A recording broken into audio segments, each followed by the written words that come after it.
Every summer, ino-open nila yung umbrella na yan. Para may shade yung mga naghihintay sa stoplight. Nice, no? Sana all.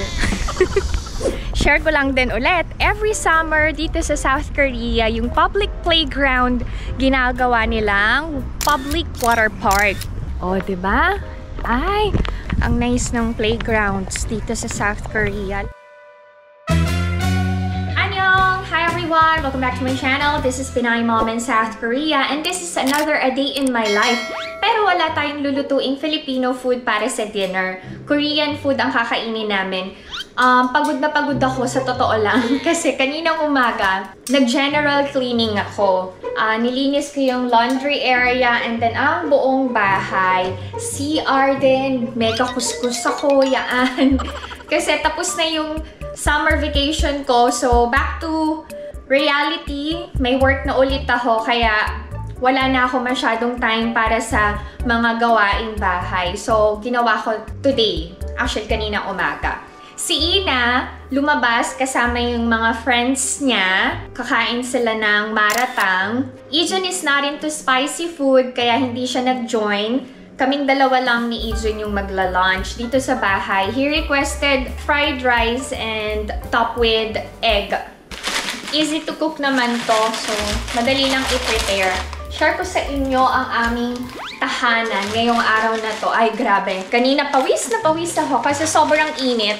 Kaya konting galaw lang, tagaktak na yung pawis. Medyo binago ko na naman yung bahay. Tinaob ko yung bahay namin ngayong araw na to. Tinaob na. Ayan, wait. Pakita ko muna sa inyo ang aming dining area. Ayan. Para malawak yung daanan ng mga kids pag nagtatakbuhan sila dyan. Yan. Tapos sinabit ko na din pala yung painting ni Ina. Yan, ganda oh. What else? Ay, share ko sa inyo. Alam nyo ba, dinikit ni Ijun yung mga drawings niya dyan sa wall. Meron pa. Wait, yan. Idea ni Ijun yan, yung magdikit-dikit ng mga gawa niya sa wall. Tapos, eto na yung sala yan.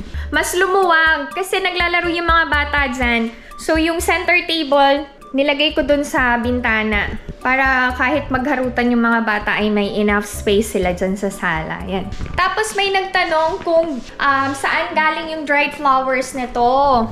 Actually, ito yung bouquet of flowers na natanggap ko nung birthday ko from my friend. Yan, pinatuyo ko lang. Okay. Tapos, ito yung flowers na bigay ni Alex ng birthday ko. Pinatuyo ko din. Yan. And then, one more. Bigay din ni Alex to. Pinatuyo ko. O, diba? Nandyan kami. Share ko lang. Would you believe, sa bahay lang namin to kinuha. Parang sa studio, no? Yan. Nung bagong lipat kami dito, nagpa-photoshoot kami kay Simon. Ang payat ko pa dito, oh. Parang si Alex hindi masaya. Ano? Hindi siya masaya kasi ang laki ng nagastos niya sa pagbili ng apartment. Tapos yung laundry area, binrush ko kasi yung tiles yan. Parang hindi naman... Medyo luminis na. Actually, nandito pa yung ginamit ko na panglinis. Etong hose na to, originally nasa veranda to. Nilipat ko lang para makapag-sprinkle ako ng water. Siyempre, ang dami ko ng chika, no? Magluto na tayo ng lunch namin ni Ijun. Samahan niyo na ako. Diyan lang kayo.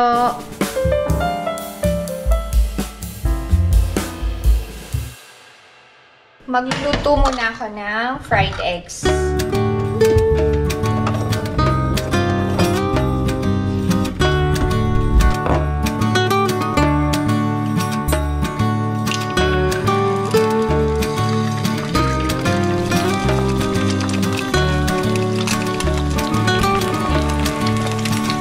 Diba? Parang pro ang pagluluto ng fried eggs.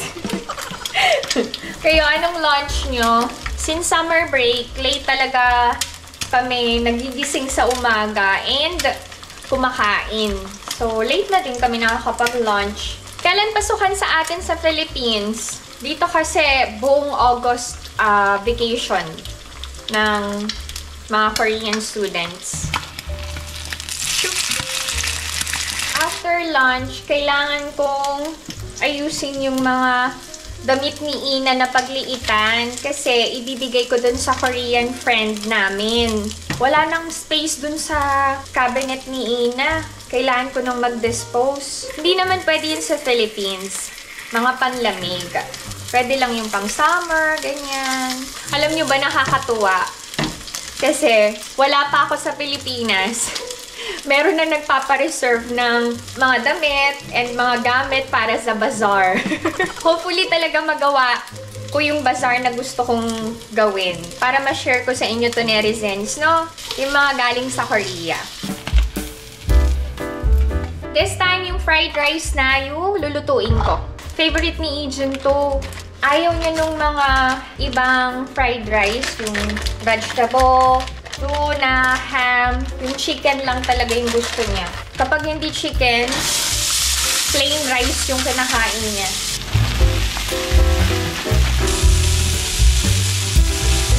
Mega shout out sa Team CL Delphine, mga subscribers ko na nag-visit dito sa Korea. And then, we were able to meet and spend time together. Nag-dinner kami. Nag-coffee shop. Siyempre, kwentuhan about sa buhay-buhay sa Korea and sa Philippines. Yan. Thank you so much sa pasalubong. Habang nagluluto, mega shout out kay Prince Jared Casiple sa pamangkin ko na si Lian. Happy birthday, Lian! Mega shout out din kay Michelle Pozas, Melanie Tabinas, Chayang Kuna, and syempre kay Charmaine Joy Sobremonte ng Nasugbo, Batangas. And I want to apologize to all the netizens who requested video greetings pero hindi ko nagagawa. Natatabunan kasi and sa sobrang busy ko, nakakalimutan ko na din. Pasensya na kayo. So, lahat ng August birthday celebrators, happy birthday sa inyong lahat. Hindi ko man maisa-isa pero as a whole na yung greetings, ha? God bless you all and let's be happy. Patawarin nyo na si PMS kaya busy naman kasi ako. Okay, luto na yung fried rice. Laki ng pinggan. Nagamit na yung maliit na pinggan eh. Let's eat na. Kain tayo! May side dishes eh. Wait. Alam nyo ba, ang sarap ng pickled chili pepper ni Omoni. Ginagawa kong sausawan and pampalasa. Ito yun oh. Kuha lang ako. Yung anak ko gutom na. Kawawa naman. Gutom ka? Sit na. Thank you, Lord.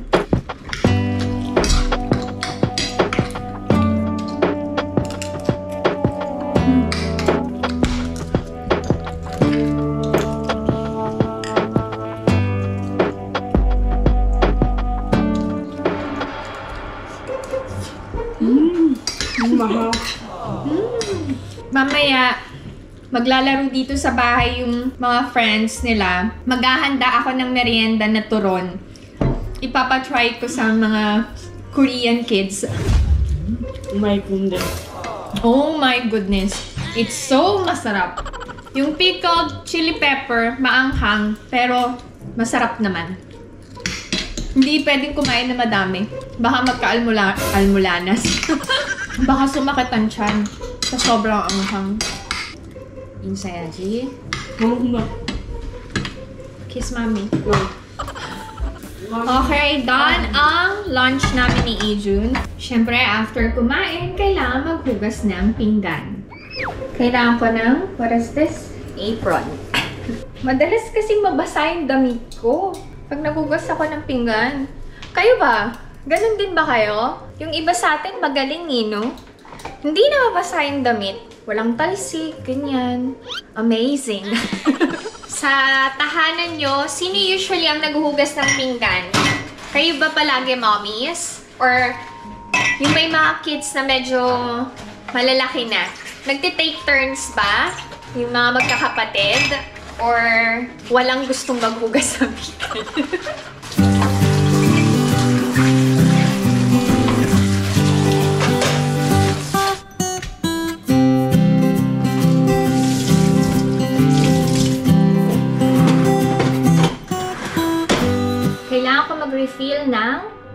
dishwashing paste.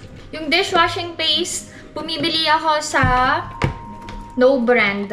Tapos alam nyo, ito, nakukuha ni Alex for free. Provided ng company. Malinis na ang kitchen. Isa-segregate ko lang yung mga recycling materials na naipon ko. Nag-ayos kasi ako ng room ni Ejun. So, yung mga kailangang itapon, itatapon ko na. Actually, madami na akong naligpit. Yung mga books na hindi na kailangan and mga documents ni Alex na kailangan na ding itapon. Ito yun. Dadalhin ko to sa recycle house. Ibibenta ko yung mga papel. And books. Sayang naman. Sabi nga nila, diba, may pera sa basura. Every Sunday, si Alex yung nagtatapon ng recycling materials. So, ang ginagawa ko is nililinis ko na and inaayos ko na para less trabaho for Alex. Itatapon niya na lang, diba? Mga small things na pwede nating gawin para sa mga partners natin. Yan.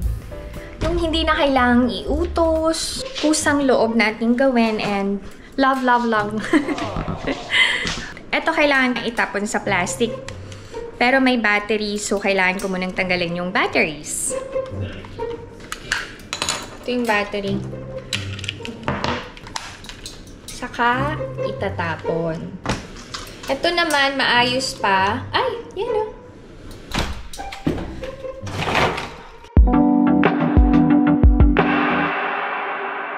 Buti na lang, alam nyo, nagkaroon kami ng bagong Korean friends. May mapagbibigyan na ako ng mga napagliitan ni Ina. Sayang naman kasi actually hindi ko talaga tinatapon. Baka magamit ng mga nieces ko pagdating sa Korea. Or may makilala akong Pinay na may anak na younger kay Ina. So pwede kong ibigay. Kaya lang ilang taon na sa damitan ni Ina, wala pa rin. Ngayon na lang. Nag-prepare na ako ng bag. Actually, alam nyo, ang hilig kasi ni Ina sa mga training sets. Ayan, ito yung training set na sobrang mahal. Hindi ako nagyayabang pero hindi talaga ako nagtitipid ng mga damit ni Ina nung nag-grade 6 siya. Kasi malaki na siya. And, syempre, kung ano yung trending, yun yung gusto niyang bilhin. Itong violet na training set. Uso to nun Ano bang drama yung lumabas nun na puro ganito yung mga suot ng mga bata. So, nagbilihan ng mga Koreans. Yung Squid Game, diba? So, naka-training set. Na-outgrow niya na tong color na to. Ayaw nang isuot. Ay, kuya. Lahat tong damit na to branded. Kaya hindi nakakahiyang ipamigay. Tsaka maalaga ako sa damit talaga. Kasi gusto kong alagaan yung mga damit ng mga kids. Mapapakinabangan pa ng ibang tao, diba? And when I give, ayoko naman na halos parang lumang-luma na yung itsura. Yung tipong patapon na namin. Ayoko naman magbigay ng ganun. Etong mga crop top niya, H&M ang brand naman. Binili ko lang to online. Nung umuwi kami ng Pilipinas. Tapos, alam nyo ba? Ang bilis. Pagbalik namin dito, biglang laki si Ina. So, hindi niya na magamit kasi masyadong crop. Ito rin, itong brand na to ay... Minsan, alam nyo, may mga damit talaga tayo. Ang hirap-hirap bitawan, no? But, we have to let go kasi nga, hindi naman natin magagamit and nag-occupy lang ng space sa bahay. Ito yung winter jacket ni Ina na reversible. Both sides pwedeng gamitin. Hindi ko talaga tinatapon to. Mahal din to eh. Alright, diba? Hindi ko kayang ibigay lahat. So, etong isang bag muna. Okay, nandito na yung friends nila. There. Ayan, nagpe-play sila. Hi! Hello! Magluluto na ako ng turon. Merienda ng mga kids. Isang saging, isang wrapper.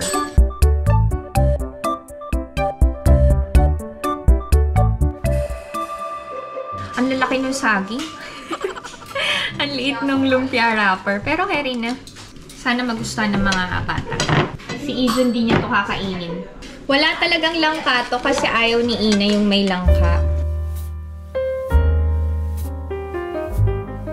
Ganito maglaro ang mga Koreans. That game is called Holly Golly. Oh, nice! Wow!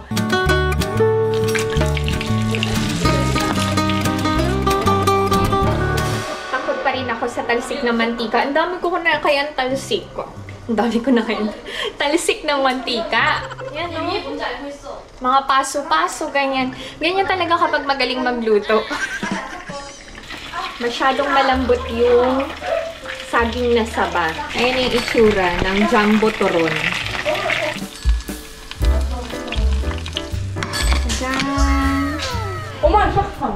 Hindi pala naka-record. Nilagyan ko ng condensed milk and sesame seeds. Wait, mag-snacks ang mga kids. Ay, dumikit.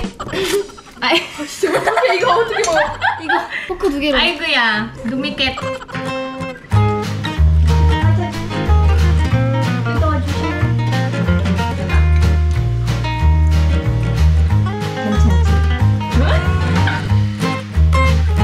Alex is home.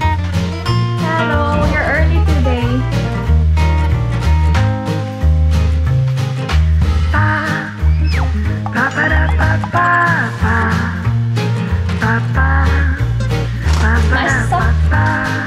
껍질만 맛있어요. Ah, okay.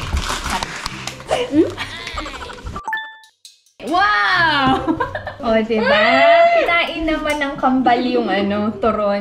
Very good.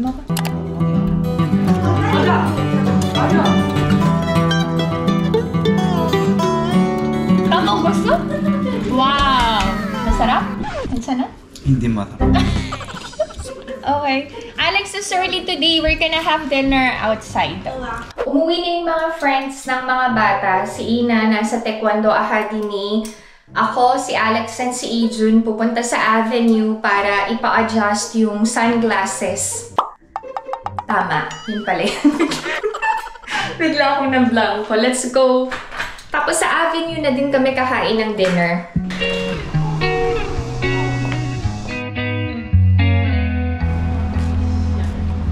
Share ko lang sa inyo, every summer, ino-open nila yung umbrella na yan. Para may shade yung mga naghihintay sa stoplight. Yan. I think every pedestrian lane merong big umbrella. Nice, no? Sana all. Share ko lang din ulit, every summer dito sa South Korea, yung public playground, ginagawa nilang public water park. Dahil nag-e-enjoy and naglalaro sa water ang mga kids, may tent, palitan ng damit for girls and then doon for boys. Hindi nawawala ang trash bins. O, diba? Ay, ganda talaga dito sa Korea. Naglalagay sila ng mga tents. Yan. May tubig yan. Pero, wala ngayon.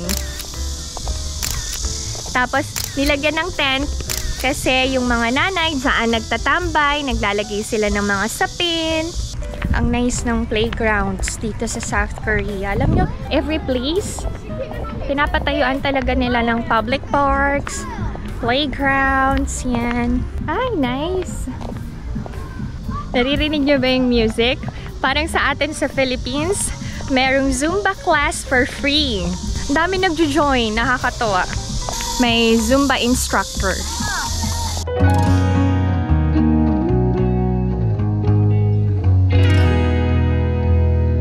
Ang maganda dito sa Korea, alam nyo, libre lang magpa-adjust ng salamin.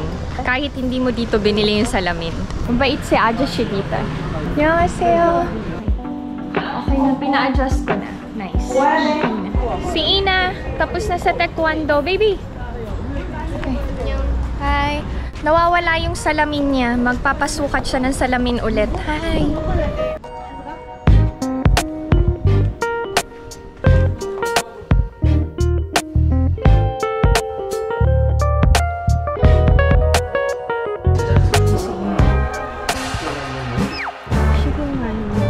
알겠어. 진짜 오래 썼네.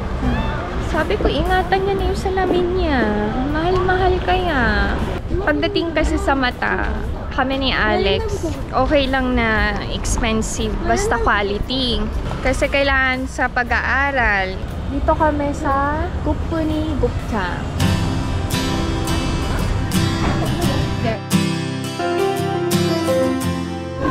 Kain tayo!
Dodam Taekwondo.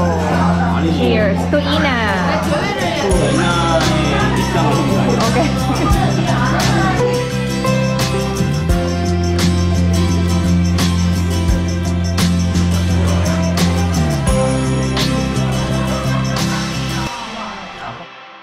We are already home. Bumili na ice cream ang mga kids. Ipalo.